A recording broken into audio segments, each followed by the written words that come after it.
This is Leo Cloutier with Malice to It None. It's indeed a pleasure to have as our guest here today, a fellow who's certainly achieved considerable fame. You've seen him often on TV. You listen to his melodious voice. I'd like to welcome to our show, with the Stanley Cup champion Boston Bruins, Don Earle. Welcome, Don.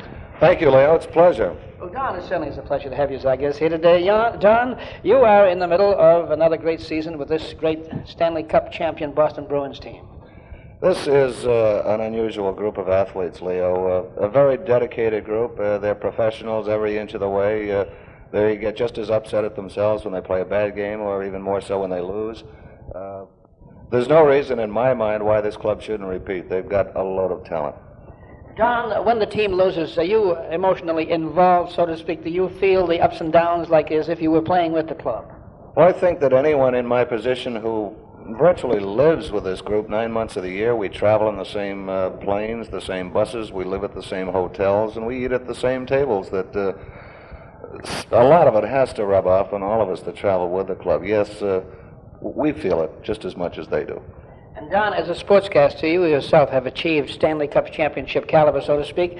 Now that you're the chief man with the Bruins, how did you reach that status here? Well, actually, Leo, I spent a long apprenticeship, about 13, 14 years in radio sportscasting at the schoolboy and college level.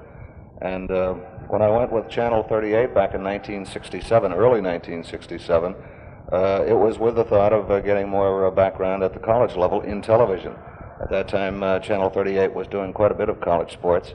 And 3 months after I joined them, as luck would have it, they got the Bruins contract, and I jumped right into the middle of it, and my audition tape was selected by Mr. Adams, and the rest is history. Well, you certainly have achieved wonders since you've joined them also, Don. You certainly have done a tremendous job, and I know that you will forever do so because you're on the ground floor with this young ball club, or rather hockey club, so to speak, and undoubtedly it's something that you love. Well, hockey is, in my opinion, probably the greatest of all spectator sports because of its speed, and with the speed, the excitement that goes with it.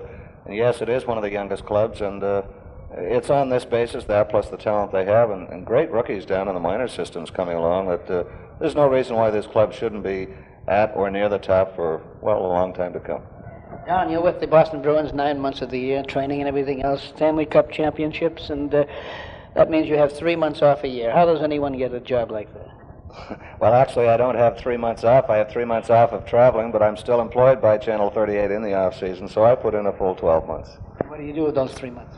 Well, I go back to staff work, commercials, newscasts, promotional ventures, and I do a lot of speaking in the off-season as well. Well, Don, I see that our time is up, and I certainly want to thank you very much for being our guest here today, and I want to wish you and the Boston Bruins, well, when I say another Stanley Cup championship, I think that's the zenith of everything. Fine, Leo, and it's been my pleasure, as always, to talk with you. Thank you very much. This was an interview with Don Earle, the star sportscaster and telecaster of the Stanley Cup champion Boston Bruins, and this brings us to the end with Malice to It None for today. Until tomorrow at the same time, Leo Cloutier, good day.